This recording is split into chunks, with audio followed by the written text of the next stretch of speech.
વિધાનસભા ગૃહમાં પૂછવામાં આવેલા સવાલો સામે બીજેપી ધારાસભ્ય મહેશ કસવાલાએ ડુંગળીની નિકાસ મુદ્દે સરકારની કામગીરીથી ખેડૂતો લાભ મળશે તેવી પ્રતિક્રિયા આપી હતી।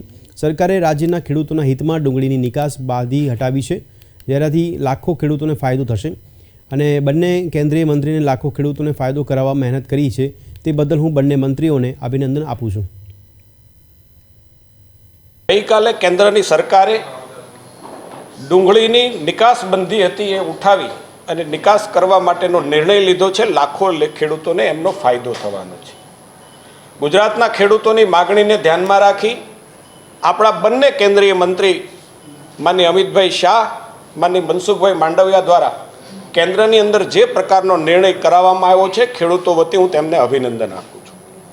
એ વાત સાચી છે કે થોડો સમય ડુંગળીના ખેડૂતો માટે કપરો ગયો છે, એ વાત સાચી છે, પરંતુ હજી 3 મહિના, હજી ફેબ્રુઆરીના 10 દિવસ,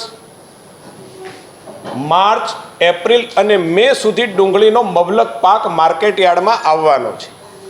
પરમ દિવસે જોઈએ તો માત્ર મહુવા માર્કેટયાર્ડની અંદર જ 6 લાખ બેગો ડુંગળીની આવક હતી, માત્ર 70,000 બેગો વેચાણી હતી।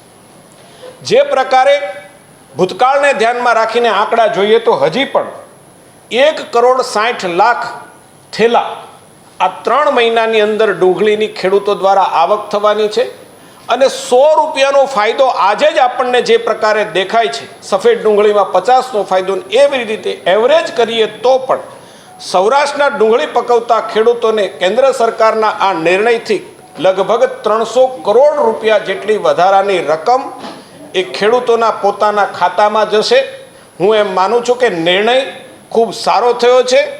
એક ધારાસભ્ય તરીકે, એક ખેડૂતના દીકરા તરીકે કેન્દ્રની સરકારના આ નિર્ણયને આવકારું છું।